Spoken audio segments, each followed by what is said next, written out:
नमस्कार, मी विशाल परदेशी. महाराष्ट्र विशेष मध्ये आपलं सगळ्यांचं स्वागत. राज्यातील भविष्यातल्या दळणवळण, पायाभूत सुविधा याबद्दलच्या गरजा लक्षात घेऊन त्याचा विकास होणं फार महत्त्वाचं आहे आणि त्याच दृष्टीने हा विकास करून प्रत्यक्ष अंमलबजावणी होण्याच्या संदर्भातले निर्णय किंवा तशी प्रत्यक्ष कृती सध्या राज्य सरकारच्या वेगवेगळ्या योजनांमध्ये दिसून येते. चला त्याचबद्दलच्या सकारात्मक घडामोडी आपण बघणार आहोत. महाराष्ट्र विशेष मध्ये सुरुवात करूया.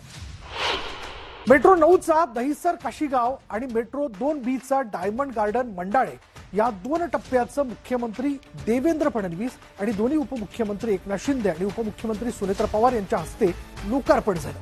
मेट्रोचे हे दोन्ही बहुप्रतीक्षित टप्पे प्रवाशांच्या सेवेत सज्ज झाले. मुंबईत सध्या 4 मेट्रो मार्गिका सेवेत असून आणखी 2 नवीन मेट्रो मार्गिका सेवेत दाखल झाल्या.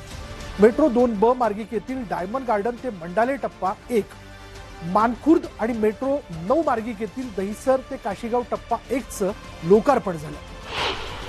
आता जो दुसरा टप्पा आहे, या दुसऱ्या टप्प्यामध्ये साईबाबा नगर ते सुभाषचंद्र बोस मैदान याचंही काम जवळपास 96% पूर्ण झालेलं आहे. काही क्रिटिकल पार्ट्स राहिले असल्यामुळे आमचा प्रयत्न असेल की याच वर्षी त्याचे उद्घाटन हे झालं पाहिजे आणि त्यातनं जवळपास अजून 4.3 किलोमीटर ही मार्गिका असेल, ज्यात 4 स्थानकं असतील. मुंबई आणि MMR जे आहे एक लूप तयार होईल. कुठेही माणूस बसला तरी तो मुंबई MMR मध्ये पुढे जाऊ शकतो. तो अगदी कल्याणपर्यंत, नव्या मुंबईपर्यंत, तळोजापर्यंत ही सगळी कनेक्टिव्हिटी जी आहे मुंबई MMRच्या लोकांना मिळणार आहे. मुंबई आणि ठाणेकरांचा प्रवास सुखकर करण्यासाठी मुख्यमंत्री देवेंद्र फडणवीस, उपमुख्यमंत्री एकनाथ शिंदे आणि सुनेत्रा पवार यांच्या हस्ते ठाणे बोरिवली दुहेरी बोगदा प्रकल्पाचा शुभारंभ करण्यात आला. हा प्रकल्प 11.84 किलोमीटर लांबीचा असून त्यातील 10.25 किलोमीटरचा मार्ग संजय गांधी राष्ट्रीय उद्यानाखालून बोगद्याच्या स्वरूपात जाणार आहे. या प्रकल्पामुळे सध्या लागणारा 1 तासाचा प्रवास अवघ्या 15 मिनिटांवरती येणार आहे. तसंच ठाण्यातील घोडबंदर रस्ते मार्गावरील वाहतूक कोंडी मोठ्या प्रमाणात कमी होणार आहे. मुंबई ठाणे नाशिक कनेक्टिव्हिटी सुलभ होईल. उद्यानाच्या खालून 2 समांतर रस्ते बांधले जाणार असल्यानं पर्यावरणाचं रक्षण करत वेगवान प्रवासाची सोय उपलब्ध होणार आहे. जागतिक आरोग्य दिनानिमित्त ग्रामीण भागातील आरोग्य व्यवस्था सक्षम करण्यासाठी मुख्यमंत्री देवेंद्र फडणवीस यांच्या हस्ते माझं गाव आरोग्य संपन्न गाव या महत्वाकांक्षी अभियानाचा शुभारंभ करण्यात आला. याप्रसंगी उपमुख्यमंत्री एकनाथ शिंदे, उपमुख्यमंत्री सुनेत्रा अजित पवार आणि आरोग्यमंत्री प्रकाश आंबेडकर उपस्थित होते. या अभियानांतर्गत केवळ उपचारांवरच नव्हे तर स्वच्छता, शुद्ध पाणी आणि पोषणासारख्या प्रतिबंधात्मक उपायांवर विशेष भर दिला जाणार आहे. राज्यातील नद्यांमधील वाढतं प्रदूषण रोखण्यासाठी पर्यावरण आणि वातावरणीय बदल यासाठी पर्यावरण मंत्री पंकजा मुंडे यांनी महत्त्वपूर्ण पाऊल उचललंय. केंद्राच्या नमामि गंगा अभियानाच्या धर्तीवर महाराष्ट्रातील नद्यांची तपासणी करण्यासाठी ऑनलाईन यंत्रणा उभारण्याचे निर्देश त्यांनी दिले.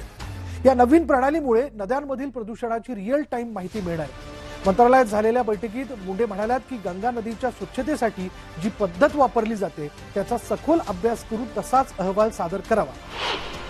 आगामी नाशिक त्र्यंबकेश्वर सिंहस्थ कुंभमेळा जागतिक स्तरावर भव्य दिव्य करण्यासाठी राज्य सरकारने 35,000 कोटी रुपयांच्या विकास कामांचा संकल्प केला. नाशिक इथल्या अखिल भारतीय संत समितीच्या बैठकीत मुख्यमंत्री देवेंद्र फडणवीस यांनी ही माहिती दिली. कुंभमेळ्याच्या सुनियोजित व्यवस्थापनासाठी सरकारने प्रथमच कुंभमेळा प्राधिकरण स्थापन केलं असून भाविकांच्या वाढत्या संख्येनुसार पायाभूत सुविधांचं नियोजन केलं जातं. गोदावरी ही निर्मल वाहिली पाहिजे, ती अविरल वाहिली पाहिजे. हे जे काही आपण काम हातात घेतलं आहे, घाटांचं विस्तारीकरण आपण हातात घेतलेलं आहे, या सगळ्या गोष्टींची माहिती आणि कुंभमध्ये एकूणच आपण काय करणार आहोत याची माहिती पण दिली. भारतरत्न डॉक्टर बाबासाहेब आंबेडकर यांच्या 14 एप्रिल रोजी होणाऱ्या 135व्या जयंतीच्या निमित्ताने राज्य शासनातर्फे भव्य सोहळ्याचं आयोजन करण्यात आलं. मुख्यमंत्री देवेंद्र फडणवीस यांनी सह्याद्री अतिथीगृह इथे घेतलेल्या आढावा बैठकीत अनुयायांसाठी चोख सोयी सुविधा पुरवण्याचे निर्देश दिले. वाढत्या उन्हाच्या पार्श्वभूमीवर चैत्यभूमी परिसरात पिण्याचं पाणी, सावलीसाठी मंडप आणि दादर स्थानकापासून विशेष बस फेऱ्या उपलब्ध केल्या जाणार आहेत. यानंतर महाराष्ट्र विशेषमध्ये इथेच थांबणार आहोत. पहा फक्त न्यूज 18 मराठी.